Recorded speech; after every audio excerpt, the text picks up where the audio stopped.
Welcome into another episode of Red Zone Talk. I'm Owen Burke. He's Tim Hunt. The long-awaited return for, I always forget how many seasons we've had. Is this season 4? Season 3?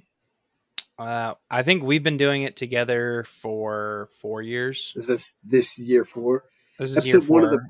Episode 1 of the preseason. That's the other conversation we didn't have. What episode this is going to be? If it's going to be numbered. It's going to be episode 1. This is episode 1. It is new season here. So new season, episode 1. We got predictions to make, folks. Probably one of my least favorite times of the year because it just exposes you to how awful your predictions can be at times. And that's exactly what we're doing today. So we're getting started with the NFC. We'll have another episode coming out the week after with the AFC. We'll get into our playoff and our award predictions. And then we will be rocking and rolling, ready to go for week 1 of the season for the highly anticipated season kickoff between Kansas City and Baltimore. So we obviously have a ton to talk about. We got to run through 16 teams in the NFC today. So you want to just dive into this thing? Yeah, let's do it. I'm trying to get a view pulled up where I can see it by division. I don't know why I can't. I was struggling too. I was going to just go by the sides, I guess, is what I was going to look at. Yeah, I don't know why I can't. Oh, that's the draft order. Okay. I made it half screen so I could try to see you and see it at the same time, but that is apparently not going to happen. So Pranked. Yeah, because when you go half screen, you lose that screen for some reason. That's so stupid. All right, yeah, let's jump into the NFC South. I think definitely the weakest division in the NFC this year. I think by far. Who do you have? We'll go bottom to top here. Who do you have finishing last in that division? I think it should be a pretty good consensus. The bottom team in this division I have is Carolina Panthers as my last team. Yeah, the look on your face says that maybe they aren't. Nope. No, wow, I don't. Okay. My last place for this division is the New Orleans Saints. Okay. I forgot you are a consummate Dennis Allen hater. Yeah, I think Dennis Allen's like the worst coach in the NFL. He's literally probably the worst coach. I don't think that's even close. I don't like that man at all. The fact he has a job. I mean, we can. You want to start with the Saints then, or do you want to start? Yeah, we start with the Saints. I'm assuming you have the Saints as the third, right? The third, yeah, okay. They're my third. I was like, it's probably pretty. I have them a game separated. So let's talk about the Saints, right? No Michael Thomas. You have Alvin Kamara, who is now a year older and who wasn't bad last year, but wasn't, the Alvin Kamara that everyone was kind of used to seeing out there in New Orleans. You still have Chris Olave, which is great. When you look at their draft and their offseason, there's nothing that wows you, right? Like this team is now kind of facing that penalty of the cap hells that it's put itself through. And Derek Carr has never been somebody who can elevate a team, right? When Derek Carr is good, the team around him is good. You know what I mean? Yep. And looking at this team in New Orleans, this team's worse than it was last year. Significantly worse, I think, than it was last year. So yeah, and he wasn't great last year anyways. Yeah. So yeah.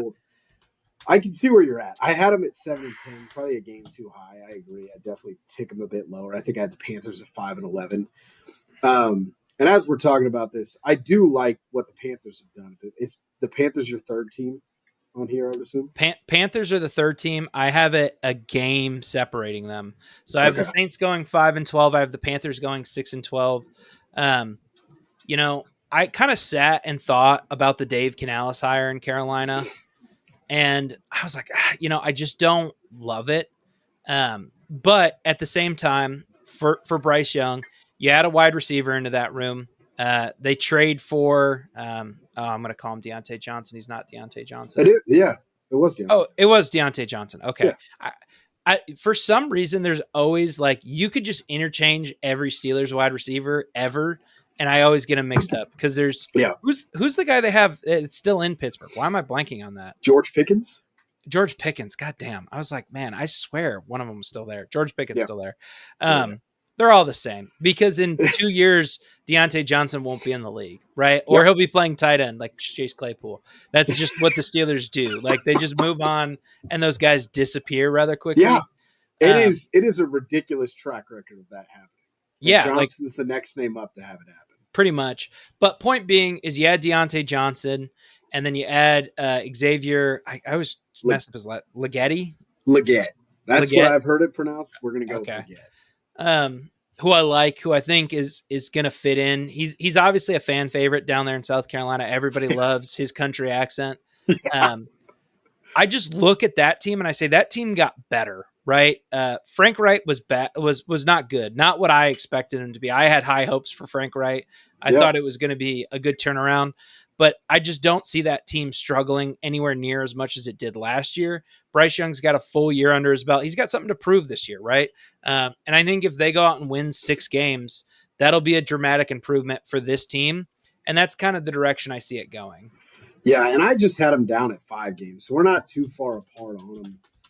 With the Saints, like, again, I still have faith that the defense is probably going to limp them over the finish line in a couple games. And while I definitely think the Panthers are trending in the right direction, I'm just not confident that the bigger jump is there. Because what they won 3 games last year, I think.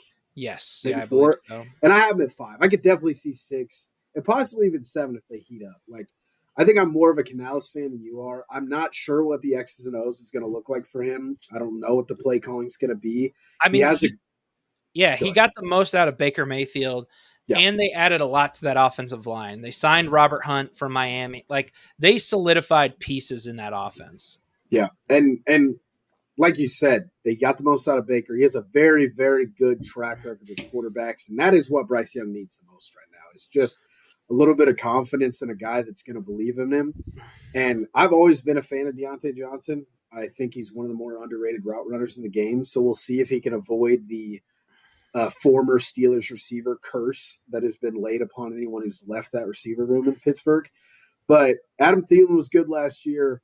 Miles Sanders had a horrible year, but we remember how talented he was. Granted, it was behind a great Philly O-line at the time, but they're not terrible. I do think the bottom of this division is not locked up by any team.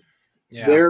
This division is full of surprises. Like, I think it's by far and away probably the hardest division to nail down. If you were to guess 1, 2, 3, 4 and have to go 4 for 4, we could see a wide spread here between any of these 4 teams. Yeah, I agree. It's a tougher division to pin down. In second, I have Tampa Bay Buccaneers finishing second. I have them going. Oh my gosh, why does this keep moving? 9-8 is what I have them going. It's exactly where I had them, and just where I had the NFC shaken out, they scrape in at the 7th spot in the playoffs for me. I feel like this team didn't get a ton better, but they were a playoff team last year. I still think they're going to win a good chunk of the games this year. So I mean, when we're talking about the Baker wavelength, right? We've talked about this in the past. You and I have. Is Baker has a good year, and then Baker has an okay year, right? Like it's since his rookie year in Cleveland, that is how Baker Mayfield has operated. He does not fail that pattern. And then you say, okay, hey, we're going to take away your offensive coordinator that made you successful last year. I just don't see a good opportunity for him to play at the same level he did. And that team's old, right? Like you just talk about the best players on that team. Everybody's old. Everybody's 31 and up. Yep. And they had a pretty relatively healthy Chris Godwin last year. You don't want to bet on that again. There's just pieces with Tampa Bay that I just don't really love. You know what I mean? They keep Levante David around, but again, he's just old. You know what I mean? It's a lot of the same. It felt like hey, that was good. Let's run it back. And I think they overachieved last year, so I think they're going to come back down to earth a little bit. Yeah, when you overachieve and make the playoffs, pull a stunner against the Eagles, like you're not trying to run it back. Like you either go bigger and get better, or you stop and rebuild. And obviously they just decided to stay the course like they were some Super Bowl contender last year, which wasn't the case. I have no problems keeping Levante David around. I like David. I still think he plays football at a very high level, but this cannot be the guy that you rely upon. That's where we're getting to the point where David needs to be like the key kind of veteran presence in that defense and be the locker room guy, and still a very talented football player, but he cannot be the leader of your defense talent wise. That can't be how you play football and expect to win a ton of games. So, I mean, I think they're one or two key injuries away from falling straight to fourth in this division pretty handedly. Yeah, Uh, I think that's probably about right too. yeah, and the Panthers could capitalize on that very well. So if they take that step and get towards 6-7, 6 or 7 wins, and the Bucks have those injuries or just come down farther than we think, we may see the Panthers take second in this division. It's fully possible. I don't think the Saints have the upside to get to that spot, but I think the floor is a little bit lower with New Orleans as long as Dennis Allen doesn't ruin it along the way. Yeah, and they're going to be a team that's looking to reset. You know what I mean? That's Yeah. truly what the All right, so moving right along to our first place team in this division. We have a consensus here. The Atlanta Falcons taking home the NFC South title. What record do you have them finishing up? I have the Falcons going a clean 10-7. As did I, my friend. So a little disparage on the bottom half of that division, but a clean 9-8 and 10-7 at the top. This team obviously got better, right? Kirk Cousins is here. Yeah. The thing that I've loved the most since Kirk got there, and it is more specifically a Kyle Pitts thing, but through all the young offensive weapons, is the encouragement. The interviews I've seen from him talking about how talented this group is, and they just have to want it. They got to go get it, right? Seeing Kyle make a play and getting a 10, 15-yard gain, he's like, you should have housed that. That was a great play, great catch. I need more. You're better than that, right? And that's the confidence I think Kyle Pitts needs at this point after the torture that Arthur Smith and Desmond Ridder put him through for 3 years. This guy's the highest drafted tight end of all time, or tied for it. I can't remember where Ditka got drafted, but the prospect that Kyle Pitts was coming out, and the hope that all fantasy owners have had for this guy for the last 3 years has been unwavering. And Kirk Cousins is looking to reinstill that. And if they can get what they thought they were getting out of Kyle Pitts at this point in the game, this team is going to be dangerous. I love Bijan Robinson. I like Drake London. I love Kyle Pitts.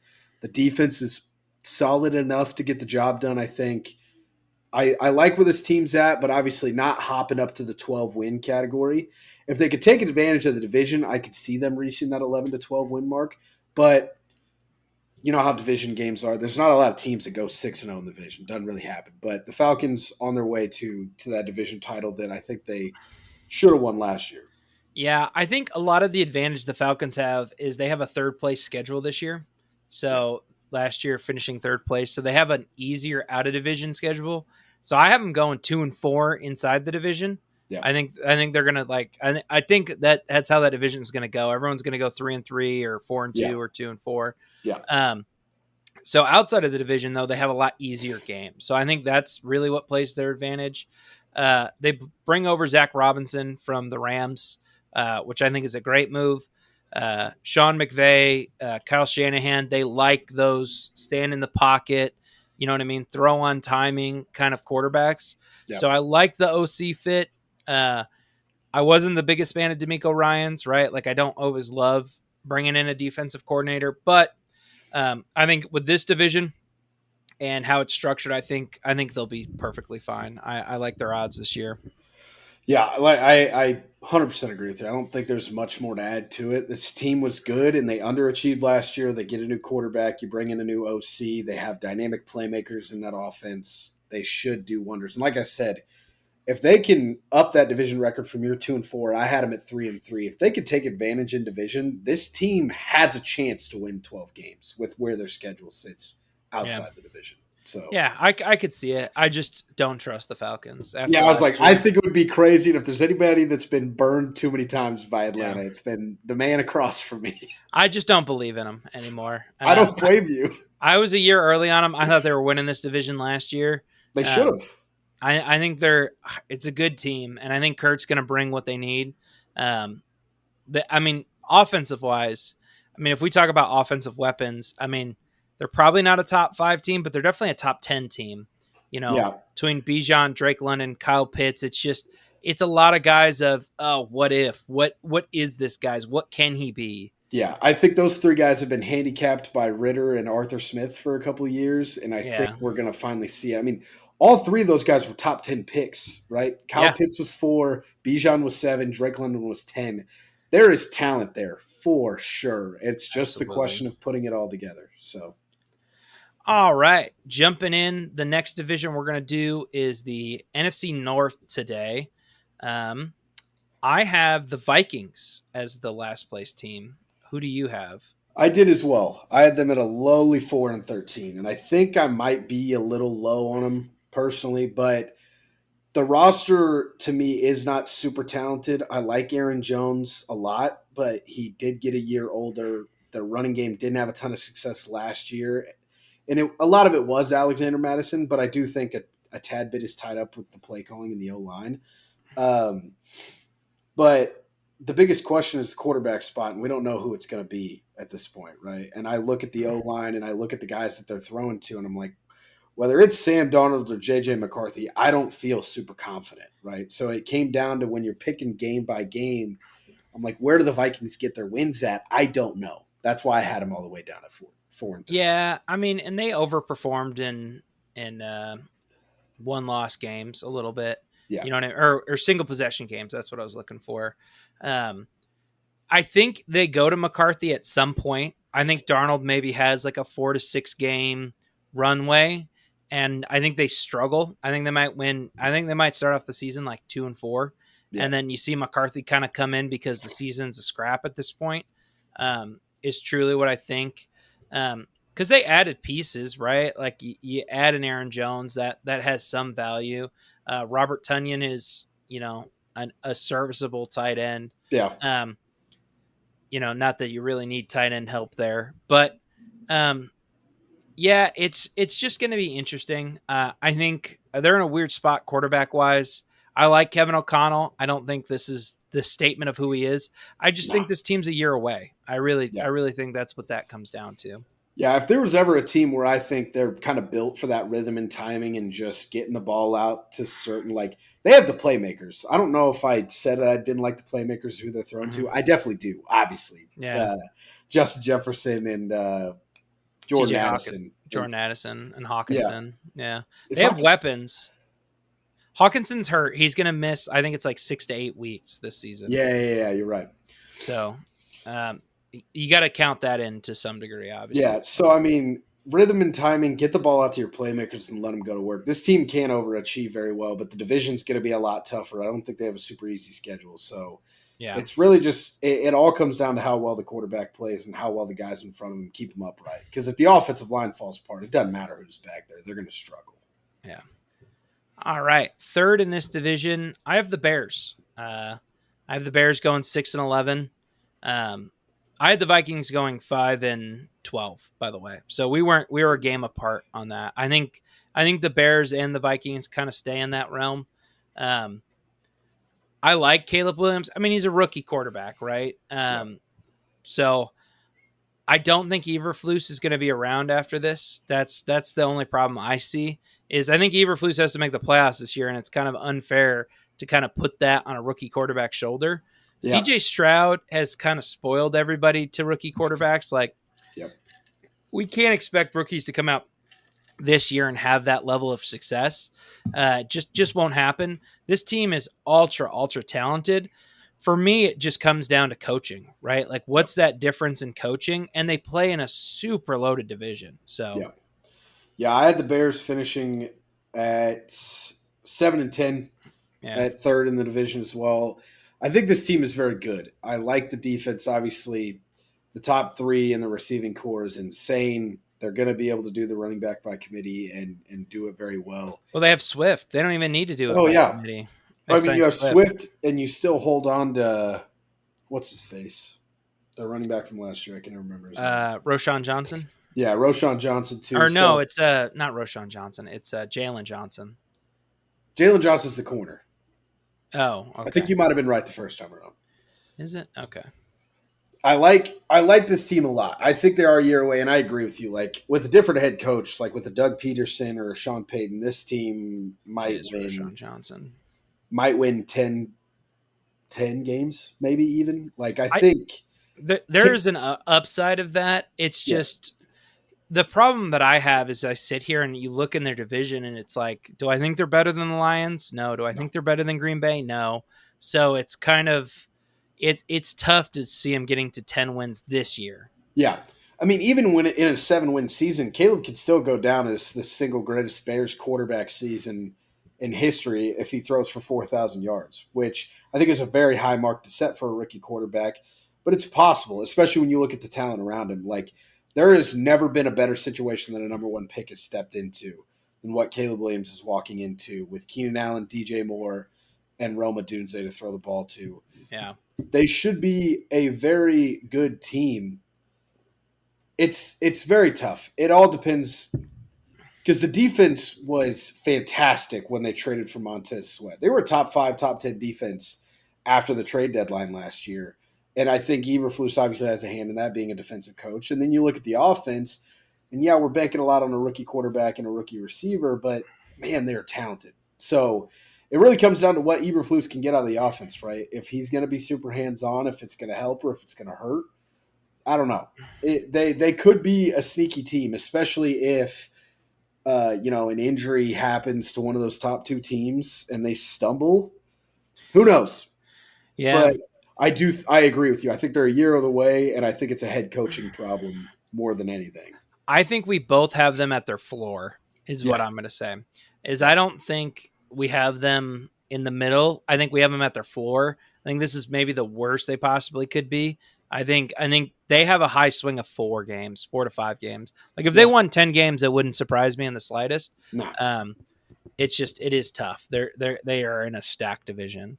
Yeah. And they're trying to break the tradition of bad Bears football. I mean, this team has not been good for a long time. So there's a tradition aspect to that of when they get that 3 or 4 game losing streak where all the veterans that have been there for 3-4 years are sitting there, here we go again. We're right back in the fucking tubes. This team sucks. We suck.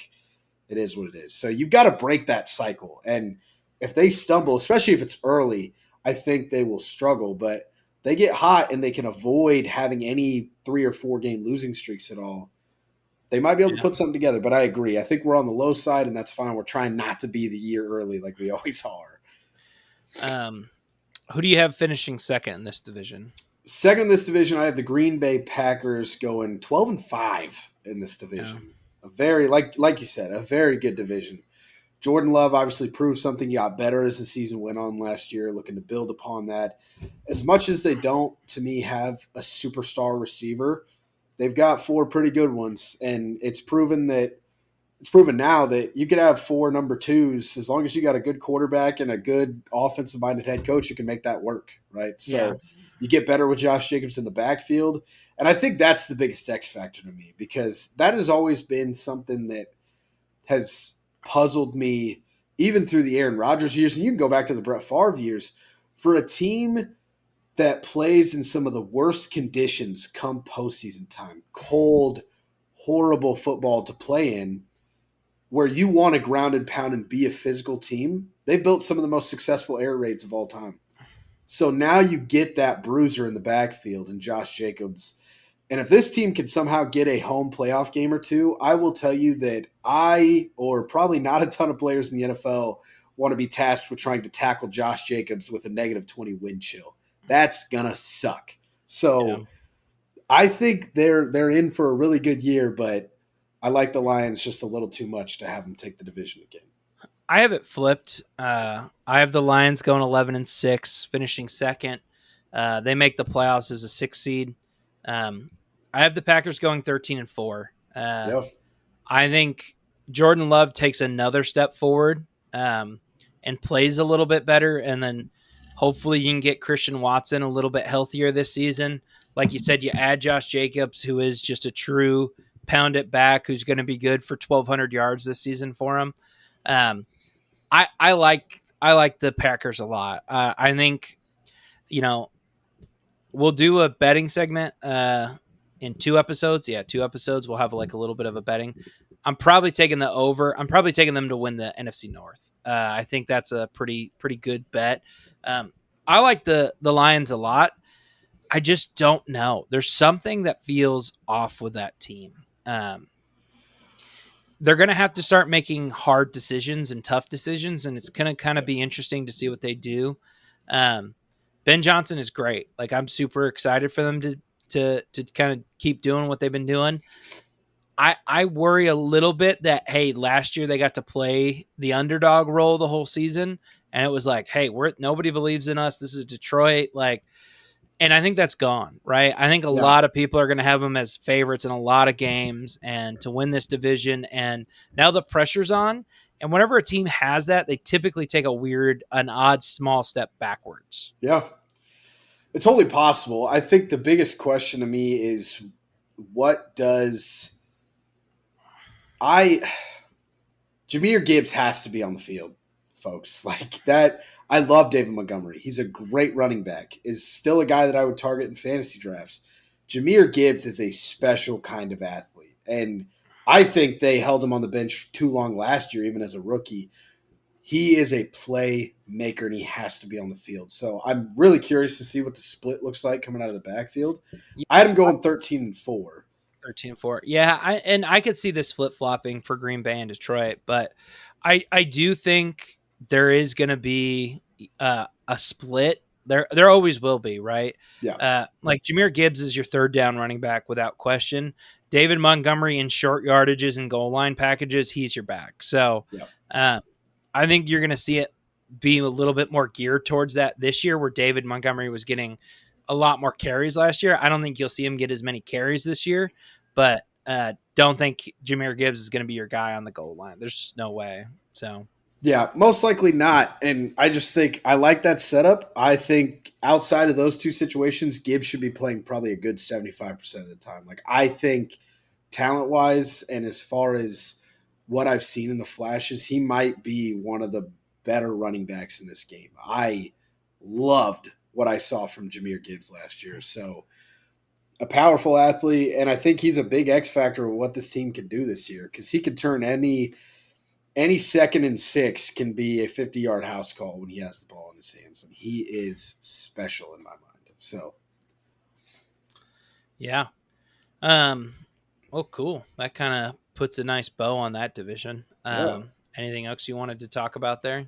No, I like that division a lot. It's going to be one of the toughest ones in football this year. Definitely one of the tougher ones to call a division champion in the preseason.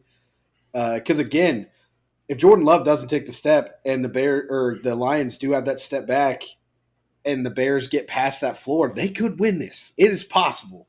Like Yeah. there are a couple asterisks that have to happen there, but the team is talented enough, no doubt. And I think Caleb, like part of it too, you got to understand Caleb's going to go through growing pains, right? Yeah. Caleb is going to have bad games, right? So you have to factor that in slightly to the Bears' record is that, hey, they're going to struggle. Like there's going to just be games where Caleb makes a lot of mistakes and they lose because of it. And doesn't make him any less talented. I just think he needs a year to kind of get through that. So It's gonna be the first game in 3 to 4 years where he doesn't have Lincoln Riley on the sidelines with him. yeah, And I would say that if that goes poorly and Eberflus gets canned, I think you got your top head coach candidate is sitting at USC right now, probably waiting for the call. yeah, you're probably right on that one. Where is All right, let's head over to. Hang on, sorry. Where in the world did that go? Okay, that over. All right, let's head over to the NFC East. Probably pretty confident that we have the same team finishing last year. Yeah. I've got the New York Giants going 4-13. I think they're a bad team. No, we don't. Okay. No, we do. Oh, okay. I was just going through the records, and as if there was ever a team that I switched up on, like because I just went team by team. At first, I was doing week by week, and then I ended up just going team by team and kind of doing their schedule. Mm-hmm. And when I got to doing the NFC East, I was like, "Holy shit! I am way too high on the Giants," and I had them finishing at 6-11, which is still probably a little bit too high. But Malik Neighbors has had a lot of flashes through camp. Obviously, putting a lot of tape out there that a lot of people are liking. If this team had a different quarterback, man, this is a whole other conversation because I really do like a lot of the rest of this roster. I think they're going to have one of the better pass rushing units in the league this year. I think the three-headed monster of Dexter Lawrence, Brian Burns, and Kayvon Thibodeau is terrifying. And then you add Azeez Ojulari behind that. I think the defense is going to be really good. And then at this point is can Dable get another first-year type success out of Daniel Jones? I don't think that's going to happen. But I do think they're going to be a bit better. That's why I had him at 6-11. But when I Mhm. when I first went through and was doing the schedule and I came back around the Giants, I was like, "Whoa! I am way too high on this team. I'm taking the pass rush into way too much consideration." But I like the moves on the defensive side of the ball. I like Neighbors. The running back spot's going to be a question mark. You let Saquon Barkley go, and we know what the quarterback is, except the answer's not good. That's the problem there. Yeah, that's the biggest thing holding me back, right? Like I love the addition of Malik Neighbors, but is Daniel Jones going to be able to add anything to that relationship? You know what I mean? Um, if Drew Lock's out there, I like Malik Neighbors a little bit more. But with Daniel Jones, I'm like, I don't know if Daniel Jones is going to be able to utilize what Malik Neighbors does. Um, so it's that's a tough team to kind of put my thumb on. They're probably in the quarterback market next year. Um, If they're not, they are insane. mhm. Like I don't know how you're not in the market after this year. Yeah. So, uh, Hope go ahead. no, go ahead. Hopefully Dable is smart enough to know who his quarterback is at this point and just realize that those 4 yard underneath routes or hitch routes, getting the ball to Neighbors in short yardage situations and letting him make the big play after the catch instead of relying on Daniel to get the ball to him 20 to 30 yards down the field. I think he's smart enough to do so. I don't know what the running game is going to look like, but I think they've made some right steps. Is can they get the quarterback situation figured out, and can they put a running back committee good enough to do something next year?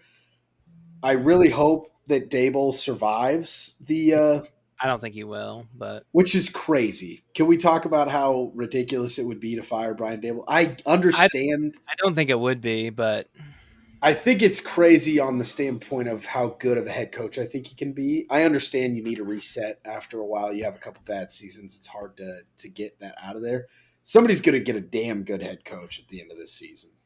I don't Like, think Brian Daboll, if he got fired from the Giants, he probably didn't get picked up. that's crazy to me. I think Like he'd have to it, spend an off season. it makes sense as far as like the model goes and what the trend has been, but talent wise, to me, it's nuts that that guy wouldn't be a head coach again right out Yeah, the gate. yeah. Um, third in that division, I bet you we're pretty similar here. I have the Commanders going 6-11. Um, yeah, yeah. I mean, probably you have the Commanders third, is what I meant to say there. I don't surprisingly. Oh, Uh, okay. This I meant to say this before we started. This is probably my least favorite division when I look at where it shook out. I have the Cowboys finishing third in this division. Okay. It's not a horrible record. It's at 8-9. I have the Commanders just finishing a game above them at 9-8. So it's a very close split there. But I want to let you talk about the Commanders first, and then I'll Wild. jump in. I agree. Like I said, it's definitely Uh, my least favorite predictions I've had. Yeah, the Commanders, obviously Jaden Daniels gets added in. You bring in Austin Eckler. Like they brought in a lot of, hey, these guys, it can't hurt to have these guys around. We're paying Austin Eckler nothing basically. Um, did I think they make any move that made them significantly better? Probably not. They bring in pieces that's going to fit Dan Quinn really, really well. Um, I like Dan Quinn, but that's why I think Dan Quinn takes them from how many wins they have last year? A 4-win team to a 6-win team. Yeah. Um, and I like Jaden Daniels a lot, right? Like I think he is the closest thing we've seen to Lamar Jackson since Lamar Jackson. Yeah. He's a really dynamic football player. I think he's going to need some time to kind of adapt and get used to the NFL ball more than like a Caleb Williams even will. I think he's the week one starter. I just don't think the Cowboys are taking that big of a step backwards or the Commanders are taking that big of a step forward. But Yeah. Like I said, by far and away my least prediction. This is probably where I'm going to look like the biggest idiot. as far as the Commanders go, a 9-8 is way too high. I would sit here and agree with that as I'm reading it. I just don't like the Cowboys and where they're at going into this season. And it's having the Commanders in second at 9-8 isn't a byproduct of how good I think they're going to be. I think it's just a byproduct of the rest of their schedule, them being able to pick up some sneaky wins here and there. And to me, where it comes, do you have the Cowboys in second? I would hope. I have the Cowboys in second. Yeah. Okay. So tailing into them, like I said, I had them at 8-9. I am somewhat worried about a CeeDee Lamb holdout at this point into the Yeah. season, which I think drastically affects what this offense can be. Jerry Jones' comments over the last week have not made me feel any better about that. Not even the contract getting done, but just CD wanting to suit up for week one. Because it's one thing to have a contract holdout and be in those talks and be frustrated there.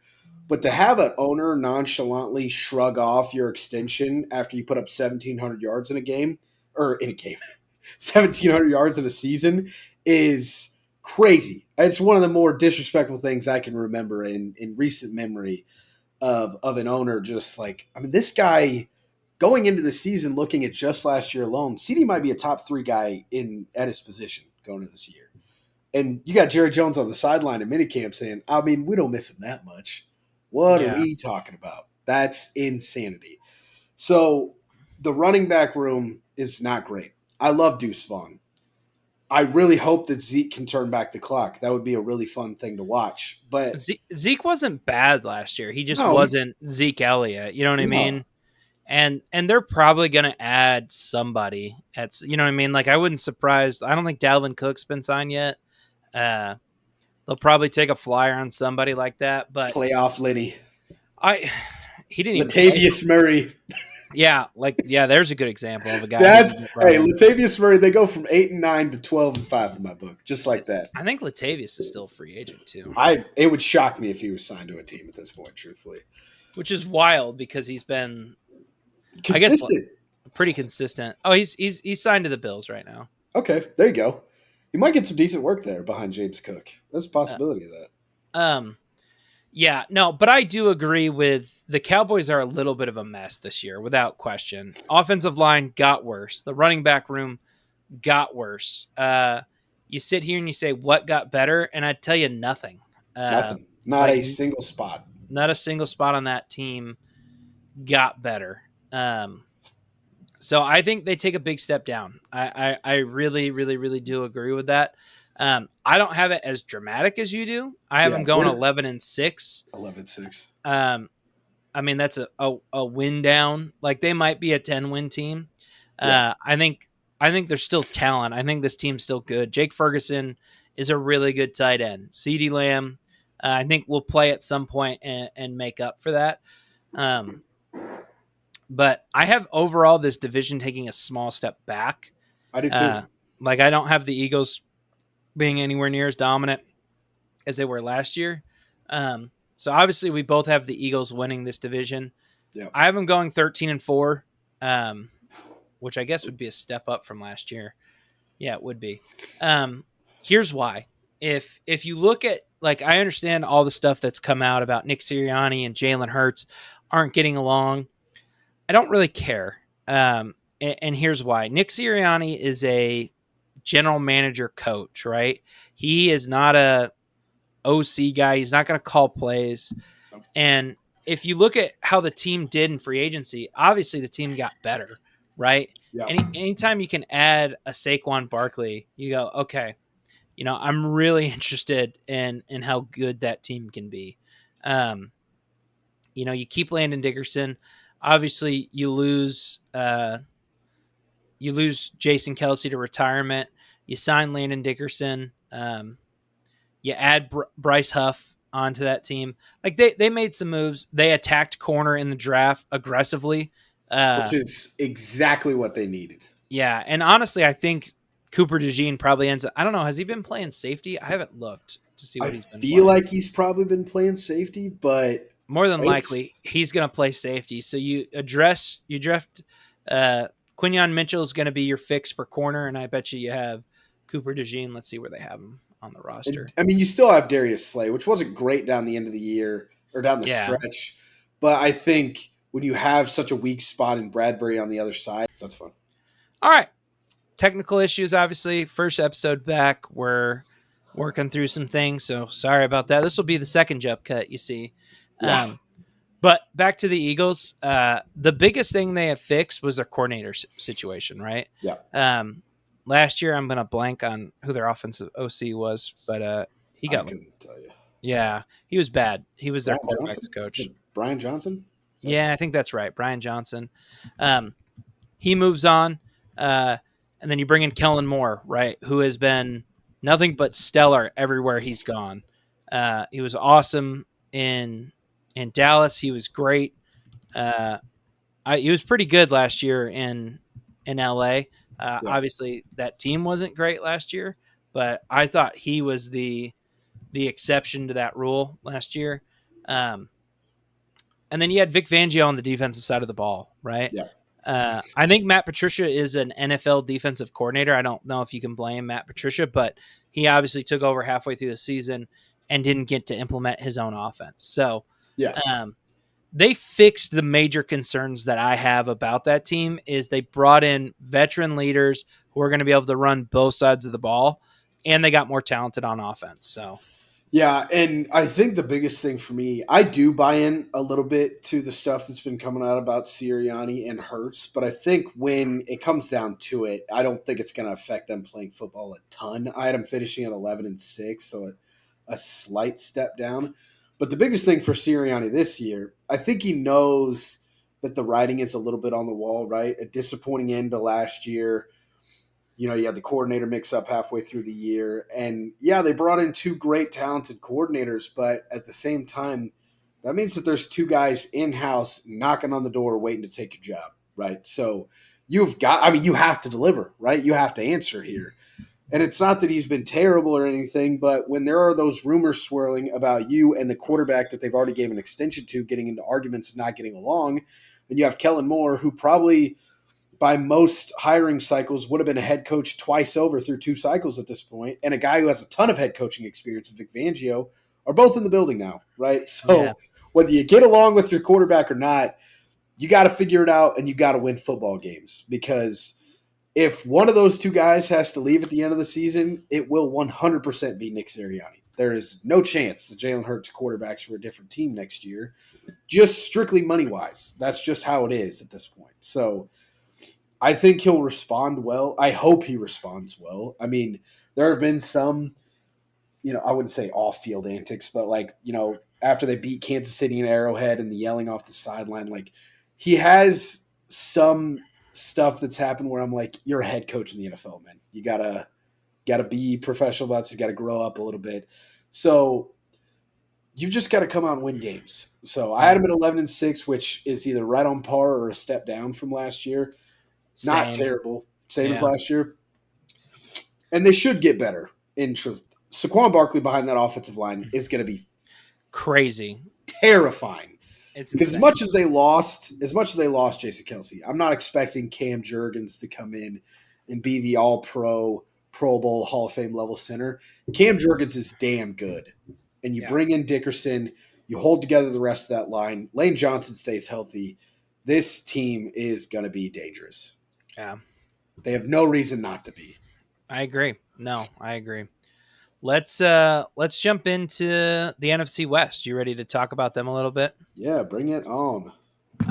Last place, I have the Cardinals. I have them going 6-11. I had them at 5-12, right there. Yeah, I think that's about where they are. You lose Hollywood Brown, you bring in Marvin Harrison Jr. Your offensive line didn't get any better is the only bad news with that, right? It kind of stayed the same is the only thing I'll say there. Yeah. Oh. So, and I like some of the ads. You add in Zay Jones, who has always been kind of one of those guys well, what is he? But yeah, I just don't know. I don't know what this team is. I love Shane Steichen. Or no, they don't have Shane Steichen.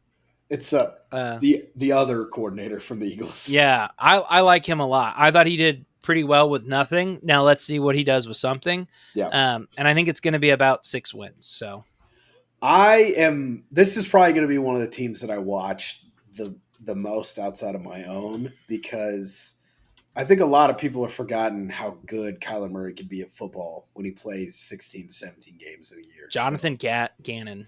Gannon, yeah. I'm very excited. Hopefully Kyler stays on the field all year. I've said this multiple times. If Marvin Harrison Jr. is a bust at the NFL level, scouting as far as the draft goes is a complete crapshoot. There is no science to it. It is just pure guesswork, luck, and the work that you put into a guy after he gets drafted. There should be a 0% chance that Marvin Harrison Jr. is not a stud at this level. But yeah, outside of that, and it was really kind of almost a net neutral because you lose Hollywood as you bring him in. They didn't get better in a ton of other spots. I like James Conner, steady as always in the backfield. It really comes down to Kyler's health and what Gannon can get out of his defense, right? He's a defensive-minded guy. They're not the most talented unit in the world. Can you get that defense to overachieve? That defense overachieves. We're having some conversations here, right? They could easily finish third above the Seahawks. I don't think they have a chance at sniffing second place to whoever finishes there, but they definitely can finish third in this division pretty easily. Yeah. All right. Third place, who you got? I had the Seattle Seahawks in third place in this division. Okay. Kind of a lot of the same story to me. I'm not in love with. I said that like it was a surprise, and then I looked. Yeah, I agree. And I remembered who was in the decision. Yeah, no. Yeah, you had me worried there for a second. I won't lie. I'm not in love with Geno. Like, I feel like that one year was special, and I will remember it for a while, and I hope he remembers it for the rest of his life. That Geno run 2 years ago was something. But I feel like the magic's kind of ran out. This team, to me, will go as far as the defense will carry them. And with Mike McDonald's track record at the NFL level, that could be pretty far, truthfully. What did you say you had them going? I had them at 7-10, I believe. Okay. I have them going 9-8. Yeah, I can see it. I am big on Mike McDonald. I really, really, really am. Here's kind of my vision for this team. I think Sam Howell plays at some point in the year. Geno was pretty bad last year. But if you ask me, hey, what was the weak point of Seattle last year? It was their defense, believe it or not, which is so wild to say with Pete Carroll as their guy. And but with how talented they were. Yeah, that defense was bad last year. So I think Mike McDonald steps it up. That's why I have them going 9 wins. I have them. I think they are the 8th seed. They are the first team out of the playoffs for me. I can totally see that. This is my every year I kind of pick a team where everybody's like, oh, you're a little high on them. I think this team is good. Like, I think this team is better than people think. I think this team's a year away from being really good. You just look at that wide receiver core, and it's just littered with talent. Yep. And I think a guy like Sam Howell, who played okay last year for the Washington Commanders, you give him this weapon group, and it's going to be crazy. So, yeah. I mean, I'm a big Sam Howell guy. I liked what Sam Howell did a lot last year with just Terry McLaurin, who didn't play a full season from what I remember. Was about the only guy he had on that offensive side of the ball, right? We were all waiting for Brian Robinson to be the guy. They never really had a solid, dependable run game. And I don't know if they'll have that. I mean, they should if Kenneth Walker and Zach Charbonnet both stay healthy. That is one of the most powerful 1-2 punches you could have in the backfield. And like you said, littered with talent in the receiver room. I don't love a lot of the names on the defensive side of the ball. Obviously, the secondary is fantastic. I think Leonard Williams is going to have a game record year on that defensive line. And if Stafford doesn't stay healthy, this team will finish second in the division. Like, I think they're going to give some fits. I think I am a little low on them. I kind of forgot Sam Howell was their backup at this point. Yeah. But yeah, I truly think that the Ravens – I'm trying to think if I'm missing anybody. I think the Ravens' biggest loss of the offseason was Mike McDonald. Oh, without question. Yeah. They could have lost Patrick Queen, and I still think it would have been Mike McDaniel. Outside of Lamar and Roquan, like, I think I think Mike McDonald is easily the biggest loss. Like, Yeah. no one talked about Baltimore's defense until Mike McDonald got there. Like, that's how impactful that guy is. Yeah, So they have always we've always been built upon defense, being a top 10 defense. That is it is not many years in the teams since 1996 have they not been a top 10 defense, and Mike McDonald had them. I think they were one of the most underrated defenses last year because despite being top 5 all year, I don't feel like teams really talked about him until that December to mid-January stretch where they go into San Fran and pummel them. They take down Miami. They took down a good Jacksonville team and a decent LA team in 4 straight games. And yeah. they whooped the 49ers in Santa Clara on Christmas Day last year. And a lot of that was the defense. So, yeah, I agree. Mike McDonald should have it. I have a couple buddies that are Seahawks fans that weren't super happy because, again, Wow. most of the time, defensive guy, that's what we talk about. It's not a great move Yeah. optics-wise to have the defensive head coach. And I said, and also they're kind of sick of it. They've had Pete Carroll, and it's kind of went south for the last 3 years. They wanted a breath of fresh air, and I said, buddy, you do not know what you're in for. This guy is going to change your life on the defensive side of the football. I was a little curious with the release of Quandre Diggs and Jamal Adams on that defense, so I'm curious to see kind of what the safeties look like going into this year. I Yeah. think if Jamal Adams would put his ego aside and just play middle linebacker, he would have been a freaking animal in a Mike McDonald defense, but he refuses. He's a safety in his mind. But man, that's a guy that could have had a lot of success in a Mike McDonald defense this year, and he didn't want it apparently. So yeah, they should be a really good football team. I think I'm a little low on them. There's always a couple teams when we finish where I'm like, definitely A little too low. Well, 2 games under where I should be on these guys. All right. We're going to very different here. So I'll just kind of take the lead. I have the San Francisco 49ers at 10-7. Oh, I am lower on them than most people. you are. I'm going to say this about last year.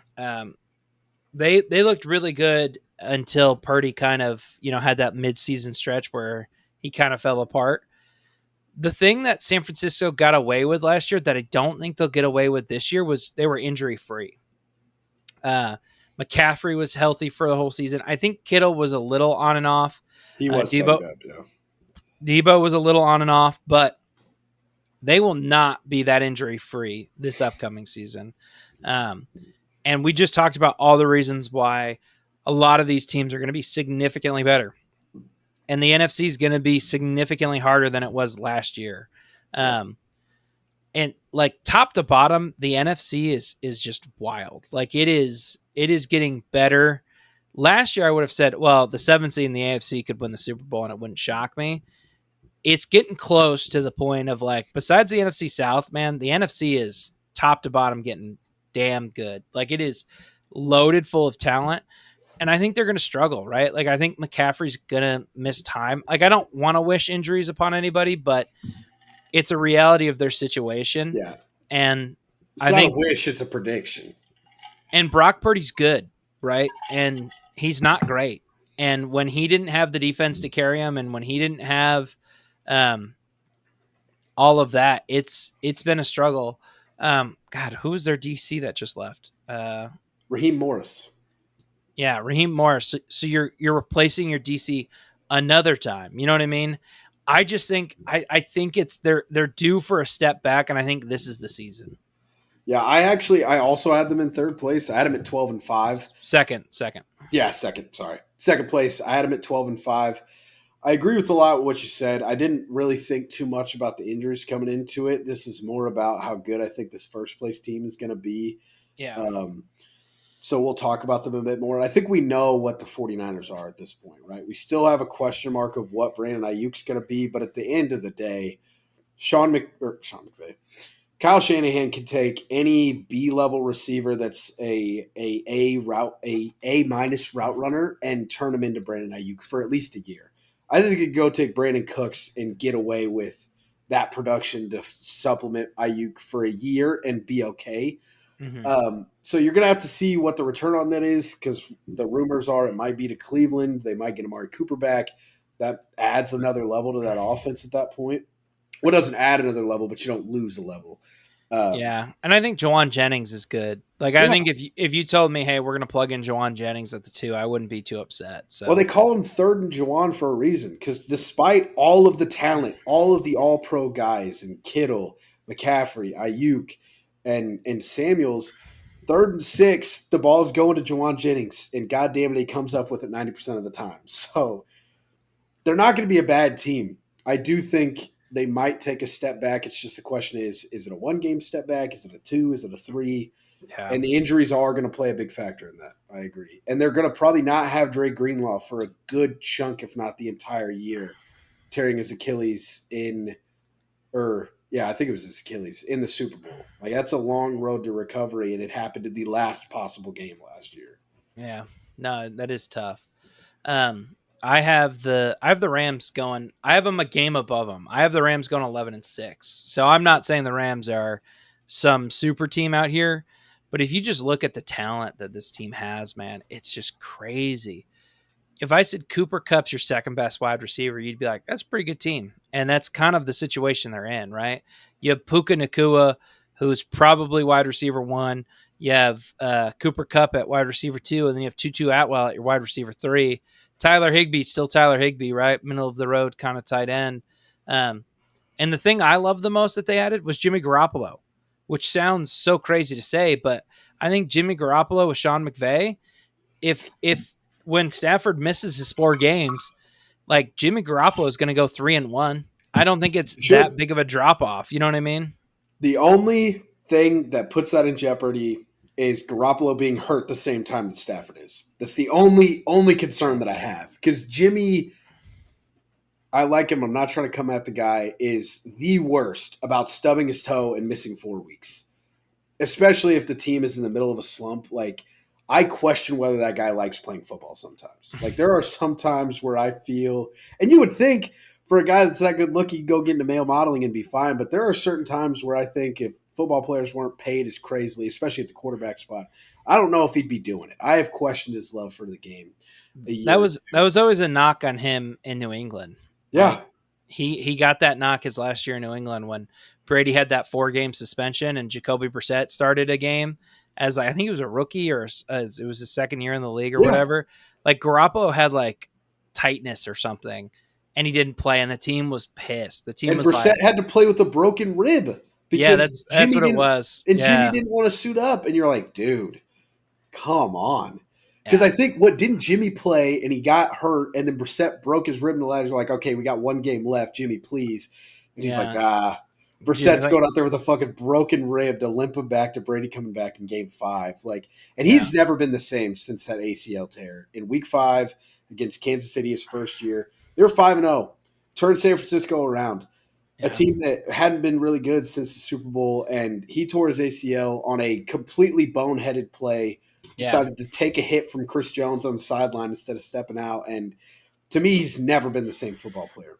That's the Jimmy G chant for the day. As far as the Rams go, you get Cooper Kupp back healthy. I don't know if Puka steals that number 1 spot. I mean, Cooper Kupp was a Triple Crown winner. Regardless of who's the 1 and 2, they are possibly the best 1-2 punch as far as in their system. And they may not be the best talent wise, but what we've seen from those guys in back-to-back seasons is some of the best production you'll find. The best rookie season that we've seen, which is crazy considering the 3 that we got the 3 years before that. Yeah. And you add a former Triple Crown guy back to this, and then Kyron Williams looked really good at the end of the year last year. You bring in Blake Corum. And then defensively, man, I don't understand how they got away with the Stafford trade, having no first round picks for 4 or 5 years. Yeah. They have hit in almost every third and fourth round. And obviously, you should. You are spending all your time on the late day 2 and early day 3 guys, and you have no need to scout in the first and second round. You should be pretty good at nailing him. And they have come through, right? Kobe Turner was a stud last year. And I really, really like both Jared Verse and, to me, the unsung guy, Braden Fisk in the second round last year. Yeah, you like that. It's going to be impossible to fill in the shoes of Aaron Donald. But if there is a twitchy pass rushing defensive tackle that could come close to it or at least has that play style, Braden Fisk is it, man. I think in that system with the group of edge rushers that they're going to have, they should be a really good football team. I had both them and San Fran at 12-5. Just the tiebreaker gives the Rams the division. So I think it's going to be close. I do too. If San Fran stumbles for a game, or if they get swept by the Rams in the season series, they lose this division. Yeah. If the Rams can pick up both of those games, they take the division, I think, pretty handedly without any crazy scenarios happening. For a guy who loves really getting into the weeds as far as like the talent that you can get on day 2 and day 3, man, Kyron Williams, Kobe Turner, and Braden Fisk, man, they have found some studs outside of the first round. And if they can bridge Stafford into whoever the quarterback of the future is going to be, at least somewhat seamlessly without more than having one down year in the middle, they are going to be dangerous for years to come. I think there's a lot of good young talent here. You have your Cooper Kupp successor in house. Your defense is young and good. You know, you've already moved off of Jalen Ramsey, Tre'Davious White. If Tre'Davious White's healthy, like this, dude, this team is so talented. And I didn't think about it at all. Like I'm going through this, I'm doing the predictions, and it's kind of shaping out to where they might win that division. And I'm sitting there thinking about it. I'm like, this team, I think, might have the chance. And you're like, are you a little high on them? Am I looking at them at the ceiling? Possibly, but Sean McVay's at the helm. Like it's hard not to say that this team is going to be well coached and play to the level that they should play at. So yeah, they're talented without question. If you can't tell, I like the Rams. So I like the Rams. All right, my playoff teams from bottom to top here: San Francisco in the 7th seed, Detroit in the 6th seed, Dallas in the 5th seed, the Falcons in the 4th seed, the Rams in the 3rd seed, the Green Bay Packers is your 2 seed, and then the Philadelphia Eagles is your 1 seed. All right. I have sitting the Tampa Bay Buccaneers in the 7th spot at 9-8. The Packers get the horrible split of going 12-5 in the 6th spot. Same thing for the Niners, 12-5 in the 5 spot. The Falcons, 10-7 in the 4. The Eagles take that 11-6 record to the 3 spot. And then the Rams in the 2 seed and the Lions take home the 1 seed in the bye. We're watching the playoffs in Ford Field yet again. I like it. So not bad overall. There's definitely a couple of those when I'm looking back at them. I'm sitting here talking. I'm like, man, I fucking hate how I had that playing out. But it's always tough. Like you're never gonna love everything. So it's impossible. Because I could love looking at it. I'm like, oh, I could look at those 17 games on that team's schedule. I'm like, that's perfect. And I could do that for all 32. And then I look at the records at the end. I'm like, that sucks. Like half of this sucks. You're like, that ain't happening.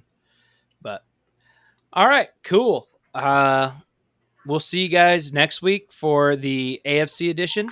And the week after that, we're going to do playoffs and some award predictions and kind of give you our thoughts on NFL honors. But you have anything else for these people?